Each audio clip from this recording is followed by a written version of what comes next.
మీ జీవితంలో దీవెన అంటూ స్టార్ట్ చేస్తే ఆ దీవెన ఎలా స్టార్ట్ అవుతుంది అని ఒక భక్తుడు చెప్పాడు. ఒక భక్తుడు, చాలా ఇంపార్టెంట్ ఇది. అయితే మీరు దీవించబడుతున్నారని మీకు ఎలా తెలుస్తుంది? నేను ఫెయిల్ అయిపోయాను, పాస్ అయిపోయాను కాబట్టి దీవించబడ్డాను, లేకపోతే మొన్నటి వరకు నాకు పలానాది లేదు, ఇప్పుడు వచ్చింది కాబట్టి దీవించబడ్డాను. మొన్నటి వరకు నాకు డబ్బులు లేవు, డబ్బులు కొంచెం డోర్స్ ఓపెన్ అయిపోయాయి కాబట్టి దీవించబడ్డాను కదా. మనం దీవెన అంటే లేనివి రావడం అని అనుకుంటాం మనం, కానీ దీవెన ఎలా స్టార్ట్ అవుతుంది? మీ జీవితాల్లో దీవెన స్టార్ట్ అయిపోయింది. ఆ దీవెన ఎలా స్టార్ట్ అవుతుందంటే, మొట్టమొదటిగా దీవెన మీ జీవితంలో స్టార్ట్ అయింది అనడానికి ఇండికేషన్ ఏంటి తెలుసా? నీకు డిస్కంఫర్ట్ ఉంటుంది. ఏముంటుంది? డిస్కంఫర్ట్ ఉంటుంది. అంటే నేను కరెక్ట్గా కాదు చెప్పడం తెలియదు, నాకు అనుకున్నాను నా హృదయంలోంచి. ఇప్పుడు ఒక అమ్మాయి కన్సీవ్ అయింది అనుకోండి, అమ్మాయికి ఏదో డిస్కంఫర్ట్ ఉంటుంది, కడుపులో తిప్పుతున్నట్టు ఉంటుంది కదా, వాంతులు వస్తున్నట్టు ఉంటాయి, ఏదో తేడాగా ఉంటుంది అనమాట. బాడీ నార్మల్గా ఉండదు. అంటే అర్థం ఏంటి? దీవెన మొదలైపోయిందని అర్థం. దీవెన మొదలైందంటే నీలో డిస్కంఫర్ట్ ఉంటుంది. ఇది దీవెనకు ఇండికేషను. అందరూ అనుకుంటారు ఏదో వస్తేనే దీవెన అనుకుంటారు. ఫస్ట్ది డిస్కంఫర్ట్ ఉంటుంది. ఎందుకు తెలుసా?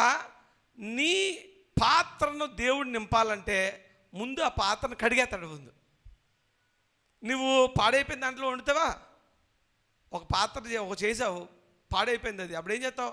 బాగా తోమేసి కడిగేసి ఆ పాడైపోయింది మళ్ళీ నువ్వు ఏం కూడా ఉండకుండా అప్పుడు ఫ్రెష్గా వండుతావు కదా. కాబట్టి ఆ పాత్రను కడిగేస్తాడు. Before filling he will clean the vessel. రెండవది, ఆయన నిన్ను అలైన్మెంట్లోకి తెస్తాడు, అంటే అరేంజ్మెంట్ స్టార్ట్ చేస్తాడు అనమాట. నీకు డిస్కంఫర్ట్ ఉంటుంది. నీకు ఏదైనా ఆపరేషన్కి వెళ్ళే ముందు నిన్ను తయారు చేస్తారు, నిన్ను అడ్జస్ట్ చేస్తారు, కొన్ని టెస్టులు చేస్తారు, కొన్ని ఇంజెక్షన్లు ఇస్తారు, ప్రిపేర్ చేస్తారు. దేనికి? బాగు చేయడానికి. కాబట్టి నీ బ్లెస్సింగ్ స్టార్ట్ అయిందని అర్థం ఏంటి? చిన్న డిస్కంఫర్ట్. కంఫర్ట్లో ఉన్నావు అనుకో, you're not in blessing, start అవ్వనట్టు. కంఫర్ట్ నుంచి బయటికి తెస్తాడు. రెండవది ఐసోలేట్ చేస్తాడు, అంటే నిన్ను ఒంటరి వాడిని చేస్తాడు. హల్లెలూయా. మొదటిది ఏం చేస్తాడు? డిస్కంఫర్ట్ మొదలవుతుంది. నువ్వు కంఫర్ట్లో ఉన్నావంటే స్టార్ట్ అవ్వలేదు. నీ కడుపు తిప్పట్లేదంటే, నీకు వాంతులు రావట్లేదంటే, నీకు కళ్ళు తిరగట్లేదంటే నువ్వు కన్సీవ్ అయినట్టు కాదు. అర్థమైందా? So discomfort. రెండవది ఐసోలేషన్ చేస్తాడు, అంటే చాలామంది నిన్ను రిజెక్ట్ చేస్తారు, నువ్వు ఒంటరి వాడిని చేసేస్తాడు. బైబిల్ ఎవరినైనా చూడండి, ఎవరిని దీవించడానికి ఒంటరిని చేసాడు. అందుకే ఒంటరి వాడిని 1000 మంది చేస్తారు. ముందు ఏం చేయాలా? ఒంటరి వాడిని చేసేయాలా. ఇది బిగినింగ్ ఆఫ్ ద బ్లెస్సింగ్. కాబట్టి ఒంటరి వాడిని చేసేస్తాడు. ఎందుకు ఒంటరి వాడిని చేసేస్తాడంటే, నువ్వు ఎదిగే కొలది నీకు కొన్ని బ్రాంచెస్ ఉండకూడదు. అంటే నిన్ను ఆయన పైకి లేవనెత్తాలంటే నీ దగ్గర కట్ చేయాల్సిన కొన్ని ఉంటాయి, కట్ చేసేస్తాడు. ఎవరి జీవితంలోనైనా కట్ చేసేస్తాడు. కట్ చేసేసిన తర్వాత నిన్ను ఆయన లేవనెత్తడానికి ఒంటరి వాడిని చేస్తాడు. ఎందుకంటే నువ్వు ఒంటరిగా ఉన్నావు అనుకో, ఆ సైలెన్స్లో దేవుడు మాట్లాడతాడు. హల్లెలూయా. నీ పక్కన కొంతమంది ఉంటారు, బలబల బలబల మాట్లాడుతుంటారు. వాళ్ళ వల్ల నువ్వు వినాల్సింది వినవు. కాబట్టి నిన్ను ఈ లోక సంబంధమైన వాయిస్ నుంచి పక్కకు పట్టుకెళ్ళిపోయి అవన్నీ బ్రాంచెస్ కట్ చేసి నిన్ను ఒంటరి వాడిని చేస్తాడు. నీకు దీవెన మొదలైందంటే నీలో డిస్కంఫర్ట్ మొదలవుతుంది. నీకు దీవెన మొదలైందంటే నువ్వు ఒంటరి వాడవైపోతావు, లేకపోతే ఒంటరి దానివైపోతావు. మూడవది, నీకు దీవెన ఎంత అధికంగా దేవుడు ప్లాన్ చేస్తున్నాడో అంత అధికంగా శత్రువులు ఏర్పడతారు. హల్లెలూయా. ఏమండి ఇదేం బాగాలేదు, ఈ దీవెన వద్దంటారు మీరు? దేవుడు దీవిస్తే ఇలాగే దీవిస్తాడు. ఒకవేళ నిన్ను ఎంత ఉన్నతంగా, అంటే నువ్వు ఎంత టాప్ అవ్వాలో అంత భయంకరమైన శత్రువులు నీకు ఏర్పడతారు. ప్రతి ఒక్కరు నీ గురించి మాట్లాడతాడు. నువ్వు ఎంత భయంకరంగా అయిపోతావంటే, ఏంటి నాయనది, ఏంటిది, ఇంతమంది మీద పడిపోతే నేను ఏం చేయను అనుకుంటాం అనమాట. మీరు దావీదుని చూడండి, అంతెందుకు మొన్నటి దినాన్ని అస్తమానం మాట్లాడుకుంటున్నాం కదా, జమీన్ చూడండి, ఆస్ట్రేలియా మీద కొట్టింది కదా. ఎందుకు? ఆస్ట్రేలియా అంటే అత్యంత భయంకరమైన ఎనిమి. శ్రీలంక మీద కొడితే ఎవడు పట్టించుకోడు, బంగ్లాదేశ్ మీద కొడితే ఎవడు పట్టించుకోడు. ఎప్పుడూ ఎవడో కొట్టని అత్యధికమైన ఒక ఎనిమిని దేవుడు తయారు చేశాడు. కాబట్టి ఆ అమ్మాయికి ఒకే ఒక ఆట ఆడితే ఇండియాలో ఫేమస్ అయిపోయాను. దావీదు ఒకే ఒక గొలియాతుని చంపితే రాజు అయిపోయాడు. నిన్ను ఎంతగా దీవించాలనుకుంటాడో అంత భయంకరమైన ఎనిమి రైజ్ అయ్యాడా. God started blessing you. Hallelujah. నాలుగవది, నీ విశ్వాసానికి పరీక్ష వస్తుంది. నువ్వు ఈ 3 దాటిపోయావనుకో, నీ విశ్వాసానికి పరీక్ష వస్తుంది. నువ్వు ప్రార్థన చేసింది జరగదు, నువ్వు అనుకున్నది రోజు రోజుకి వెనక్కి వెళ్ళిపోతూ ఉంటుంది. అసలు ఎంత భయంకరంగా ఉంటుందంటే, 99 సంవత్సరాలు వచ్చాయి, నాకు ఇప్పుడు పిల్లోడు పడతాడా అన్న డౌట్ వస్తుంది. నాలుగవది ఏంటంటే డివైన్ టెస్ట్ ఆఫ్ ఫెయిత్. దేవుడు నీ విశ్వాసాన్ని పరీక్షిస్తాడు. యోబుని 2 అంతలు దీవించే ముందు యోబు విశ్వాసాన్ని పరీక్షించాడు, అబ్రహాము విశ్వాసాన్ని పరీక్షించాడు. బైబిల్లో అందరి విశ్వాసాలని పరీక్షిస్తాడు. ఒకవేళ నీ ప్రార్థనకి జవాబు రావట్లేదా, నువ్వు అనుకున్న దానికంటే చాలా వెనక్కి వెళ్ళిపోతున్నాయా, పరిస్థితులన్నీ అననుకూలంగా, ఇంకెందుకు ఈ ప్రార్థన అవసరమా అనిపిస్తుందా, no no no no, god started blessing you. ఆ టైంలో ప్రార్థన చేయడం ఆపేయకూడదు. మెయిన్ పాయింట్ అది. చాలామంది ఆ ప్లేస్ చేస్తారు సార్, ఇంకా గివ్ అప్ చేసేస్తారు అన్నమాట.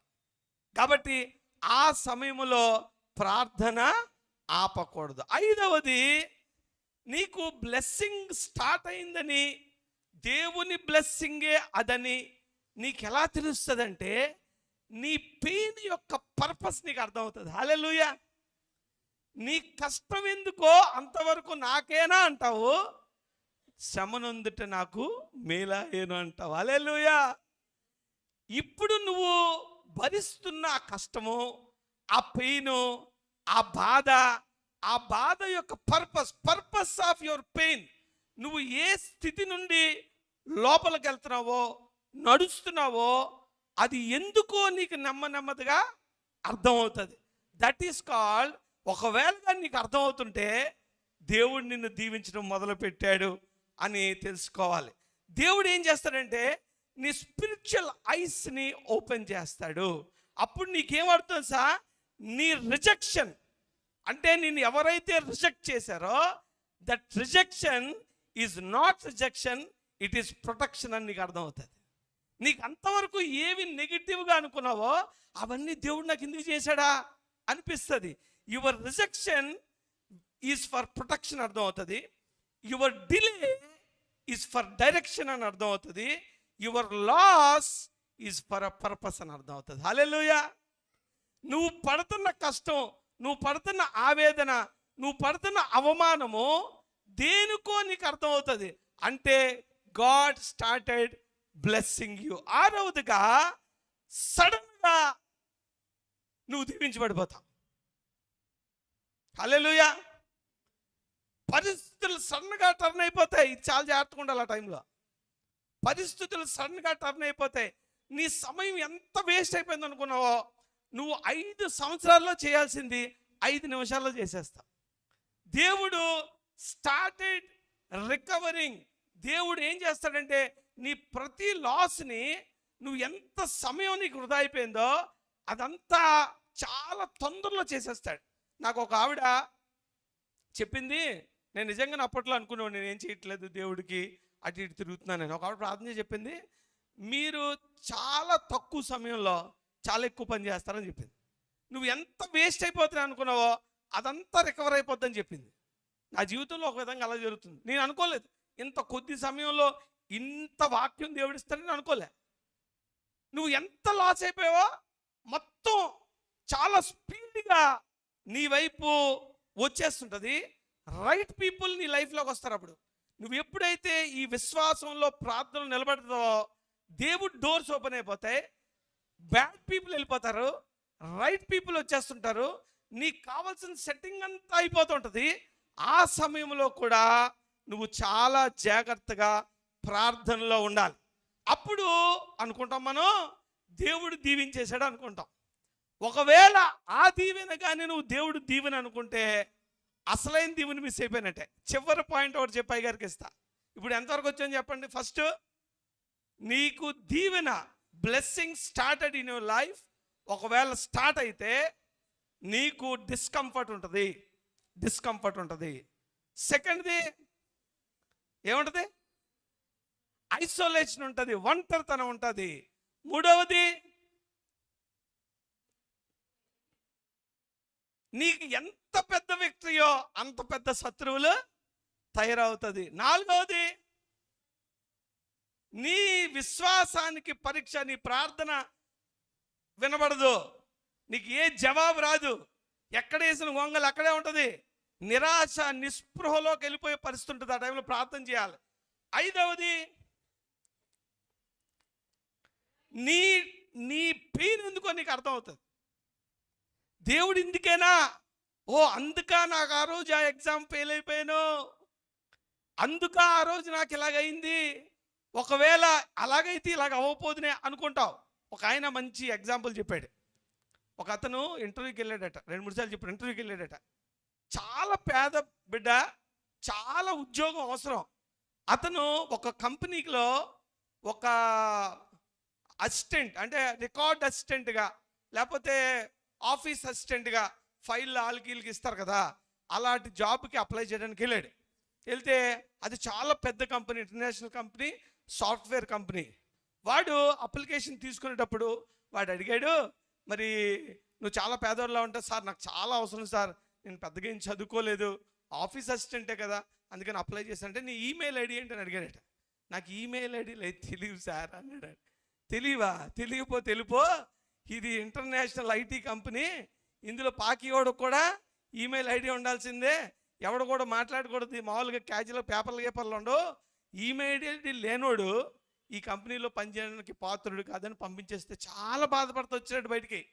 బయటకు వచ్చేసి అప్పడాలు వేసుకున్నాడట, ఊరూరా అప్పడాలు అమ్మాడట. మీకు తెలుసా, చాలా కాలం తర్వాత అతను ఒక పెద్ద బిజినెస్ మ్యాగ్నెట్ అయిపోయి, మరి దేశంలోనే లిజ్జత్ పాపడ్ లాంటి కంపెనీ పెట్టేసి ఎంతో ఉధృతంగా దేవుడు దీవించాక ఆయనకి అప్పుడు ఇంటర్వ్యూ చేస్తే, మీరు ఇంత ఇంటర్వ్యూ చేయడానికి కారణం ఏంటంటే ఆ రోజు నాకు ఈమెయిల్ ఐడి లేపడం అన్నాడట. హల్లెలూయా.